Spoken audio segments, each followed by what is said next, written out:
네, 오늘 하나님께서 우리에게 주시는 말씀은 사도행전 10장 36절부터 끝절 48절까지입니다. 신약성경 205쪽입니다. 사도행전 10장 36절부터 48절까지 저와 여러분이 한 절씩 36절부터 교독하겠습니다. 만유의 주 되신 예수 그리스도로 말미암아 화평의 복음을 전하사 이스라엘 자손들에게 보내신 말씀 곧 요한이 그 세례를 반포한 후에 갈릴리에서 시작하여 온 유대에 두루 전파된 그것을 너희도 알거니와 하나님이 나사렛 예수에게 성령과 능력을 기름 붓듯 하셨음에 그가 두루 다니시며 선한 일을 행하시고 마귀에게 눌린 모든 사람을 고치셨으니 이는 하나님이 함께 하셨음이라. 우리는 유대인의 땅과 예루살렘에서 그가 행하신 모든 일의 증인이라. 그를 그들이 나무에 달아 죽였으나 하나님이 사흘 만에 다시 살리사 나타내시되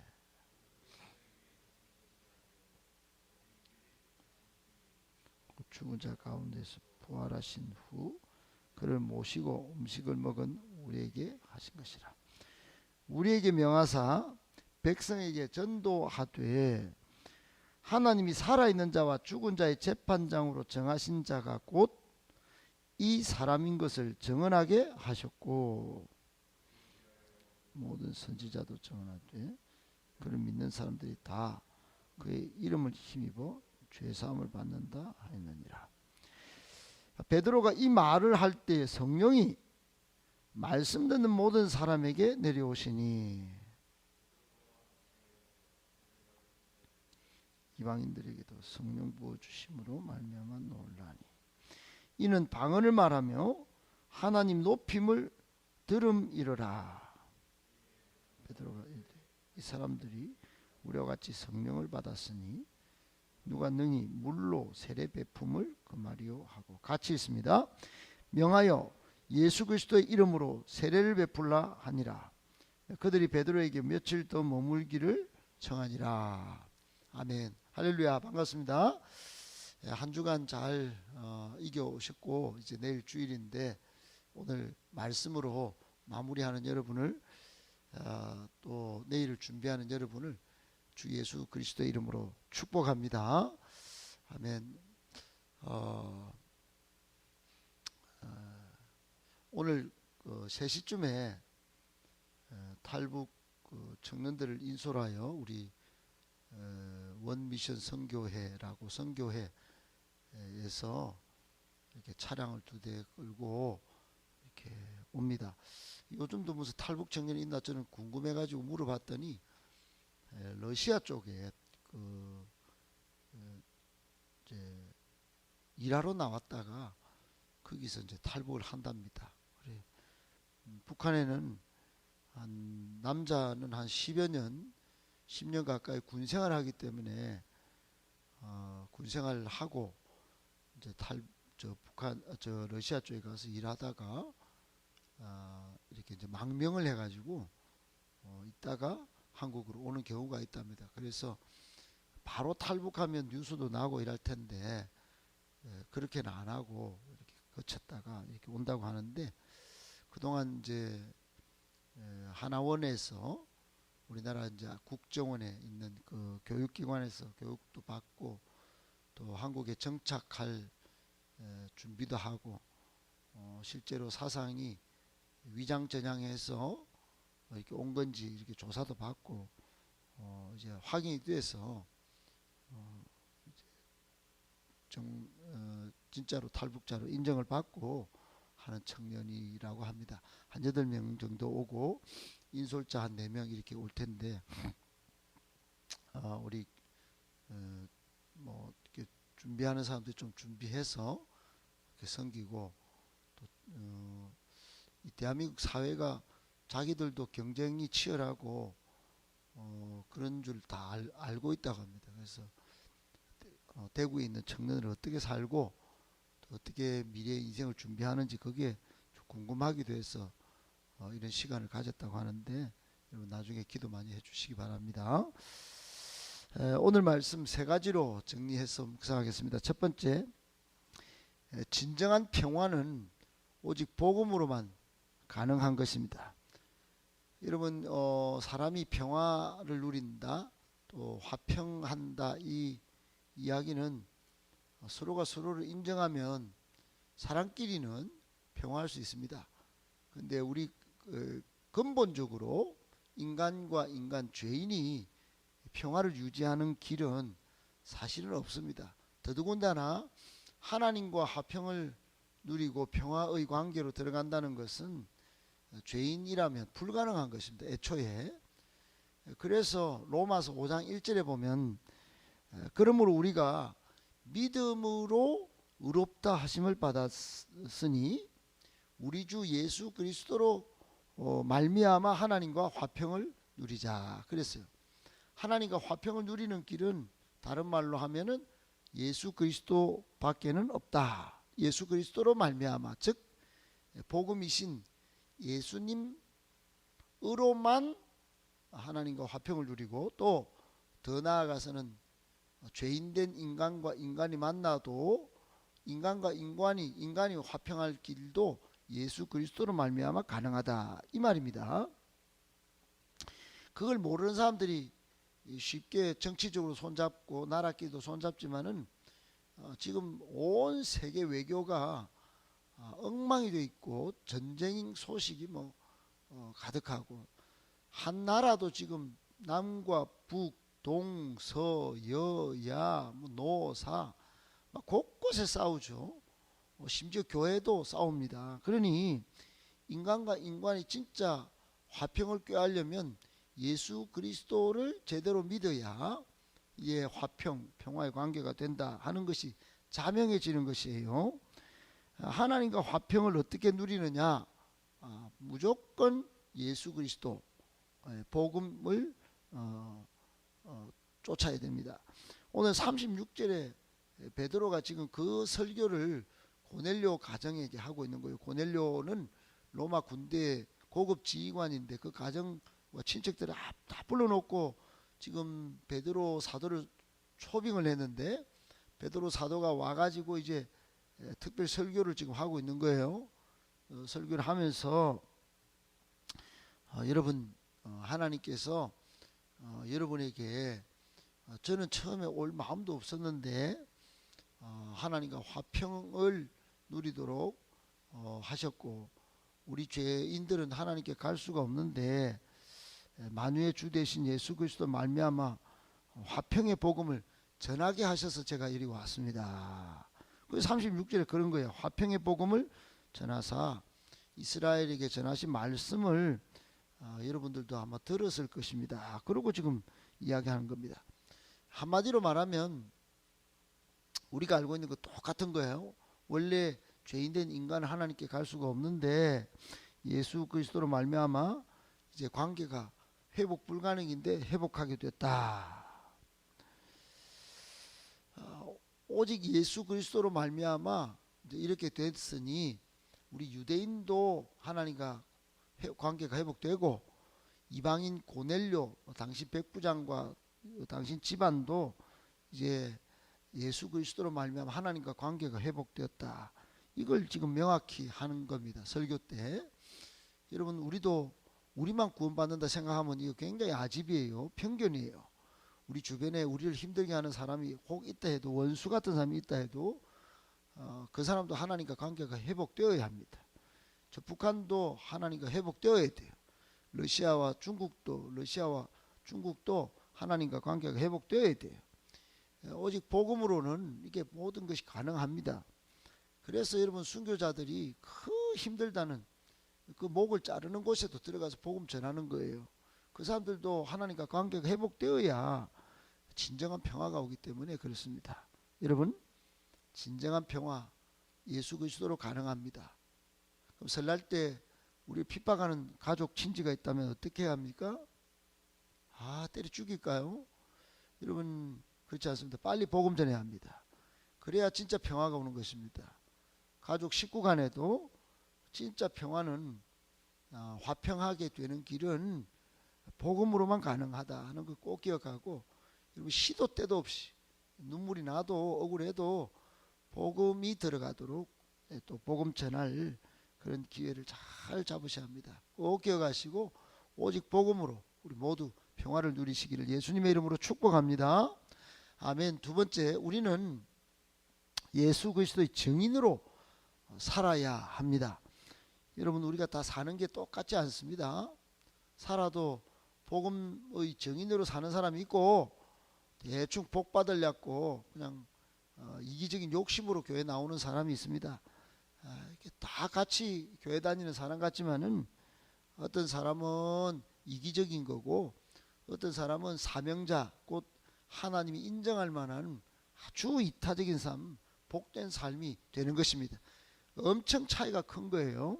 어떤 사람은 알곡이고 어떤 사람은 쭉정이에요.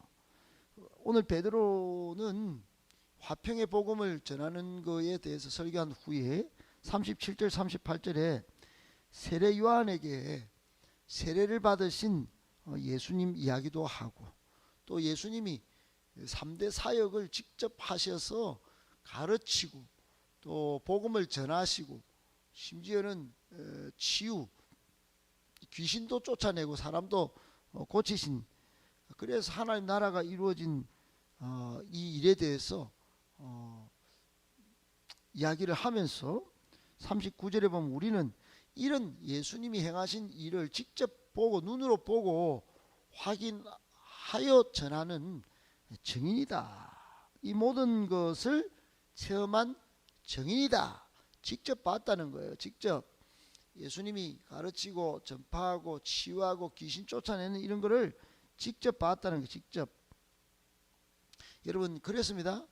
사도들은 예수님이 하신 거 전부 봤어요. 그걸 지금 전하고 있는 진짜 증인이, 진짜 증인. 여러분 증인이 안 봤는데 봤다 그러면 그건 가짜입니다. 그죠? 예수님의 증인, 예수님의 제자들은 진짜 봤어요. 그래서 나중에는 진짜 봤으니까 예수님이 살아나신 것도 봤잖아요. 십자가에 죽을 때 부인하고 도망갔는데 진짜 죽었는데 다시 살아난 걸 봤잖아요. 그래서 나중에 생명 걸고 예수 부활을 증언합니다. 증언. 여러분 사람이 생명을 거는 게 이게 쉬운 일이 아닙니다. 두렵고 벌벌 떨 수밖에 없는데 생명을 기꺼이 걸어요. 왜 그렇습니까? 예수님이 죽었다 사는 걸 봤거든요. 진짜 봤거든요. 그러니까 생명을 건 겁니다. 여러분 근데 우리는 어떻습니까? 우리는 예수님 만난 체험이 있습니까? 없어요. 눈에 안 보인다 해요. 예수님 분명히 성령을 통하여 우리에게 체험하게 하시는데 우리 못 만났다 그래요. 그런 열심을 한번 내본 적도 없어요. 그러니 전도도 안 되고 증인도 안 됩니다. 여러분 예수님 살아계십니다 이 말이 괜히 뻥 같고 내가 안 믿어지니까 못 전하는 겁니다. 여러분 교사가 되어도 전도사가 되고 목회자가 되어도 여러분 이 체험이 없으면, 예수님을 인격적으로 만난 체험이 없으면요 설교도 뻥치는 겁니다. 가르치는데도 그냥 지식으로만 가르치는 거예요. 가슴이 뜨겁지 않아요. 그래 대충 가르칩니다. 이게 나 맞는지 안 맞는지 잘 모르지만 내가 가르친다. 교사니까 목사니까. 여러분 그래 가르치면 뭐가 있겠어요. 배움을 받는 사람도 저거 뭐 진짠가. 여러분 지나고 보면 다 아는 거예요. 그러면 어떻게 해야 됩니까? 여러분 시간 날 때 특별히 젊을 때 예수 그리스도가 살아계신 것을 여러분 꼭 믿고 전인격적으로 예수님을 체험해야 합니다. 그 수많은 사람들이 그걸 체험하고 신앙을 아주 신앙세계로 들어오거든요. 여러분 그 체험이 없으니 정인의 삶을 안 살고 나중에 나이 먹으면 결혼하고 힘들고 바쁘면 그냥 교회 떠나는 겁니다. 이게 전인격적으로 예수님 못 만난 사람의 전형적인 특징입니다. 여러분 꼭 기억하시고 정말로 기회가 있을 때 전인격적인 예수님을 만나는 체험을 하시고 우리 인생의 최고의 목적 예수 부활의 증인, 즉 복음 전하는 사람으로 살아갈 수 있기를 그것이 복된 삶인 것을 꼭 기억하며 그렇게 사실 수 있기를 예수님의 이름으로 축복합니다. 아멘. 마지막 세 번째, 우리는 언제나 하나님 말씀에 우리 자신을 비추어 살펴야 합니다. 여러분, 사람이 자신을 못 돌보면은 그거 짐승이나 동물과 마찬가지예요. 사람은 자신을 깨달아서 자신을 살펴서 돌아볼 줄 알기 때문에 사람인 것이에요.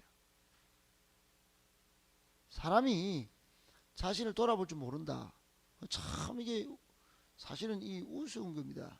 우습게 살아가는 사람이 많아요. 그런데 방법이 있습니다. 어떻게 돌아보는가? 그것은 인간의 피조물된 사건과 하나님께서 우리를 만드신 사건, 그리고 사람의 행적이 딱 기록된 말씀을 통하여 보면은, 야, 내가 좀 썩어도 많이 썩었구나.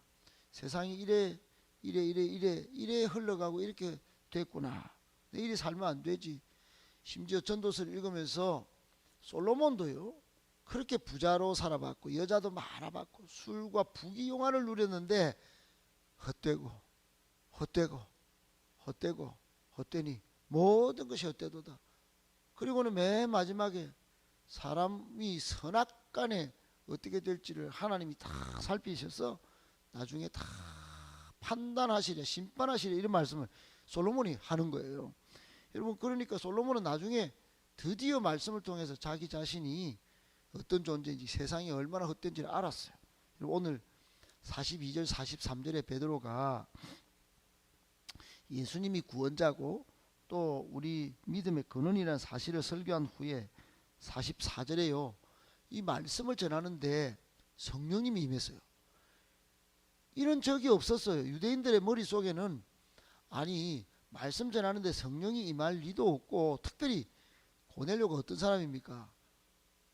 우리를 잡아먹는 저 살인을 막 일삼는 제국의 앞잡이에요. 제국의 앞잡이. 우리가 일본 식민지를 살았는데 완전 일본 정말 그 순사들보다 더한 그런 사람으로 여겨질 때입니다. 근데 이 사람에게 복음을 전했는데 지금 성령이 임해가지고 막 방언도 하고 막 나중에 세례도 받고, 여러분, 그러니까 45절에 보니까 전부 깜짝 놀랐다 그랬어요. 깜짝 놀랐어요. 여러분, 유대인들은 평상시 자기들만 하나님의 백성이고, 이방인들은 성령이 임한다. 여러분, 베드로가 지금 자기들 성령 받고도 예수님을 믿고도 이 사실이 잘 안 믿어진 거예요. 주변 사람들도. 근데 이 평상시 믿어왔던 유대교 중심의 구원관이 얼마나 주관적인 편견이었는지, 아집에 사로잡혀 있었는지 깜짝 놀란 거예요. 로마 백부장에도 성령 임하고 그 가족 친척들도 성령 받고. 여러분, 오늘 마지막 세 번째 말씀의 교훈이 뭘까요? 우리도요, 언제나 말씀 받는 자리에 있어야 합니다. 그러면 성령의 능력을 체험할 수 있습니다. 말씀 전할 때 성령이 임했다잖아요. 근데 여러분, 성령을 안 받으니 능력이 없는 신자가 됩니다. 대충 뭐 살다가 좋을 때는 믿고 안 좋을 때는 막 욕과 원망과 불평이 막 가득 차고 시기 질투하고, 여러분, 그렇게 삽니다. 얼마나 참 신자답지 않은 행동이 나옵니까? 여러분, 우리 꼭 진짜 이 삶이요, 이 교회 생활이 뭐 다른 게 없습니다. 말씀이 있는 자리에는 무조건 나와야 되는 거예요. 무조건 나와서 성령 충만하면 능력 충만하고, 그러면 은혜 충만하고, 하루하루 사는 게 이게 여러분 믿음 충만, 정말 재미있는 행복 충만하게 되는 것입니다. 말씀 떨어지는 자리에 항상 계셔서 성령의 충만함을 받고 행복한 삶을, 능력 있는 삶을 살아가시는 우리 모두가 되기를 예수님의 이름으로 축복합니다.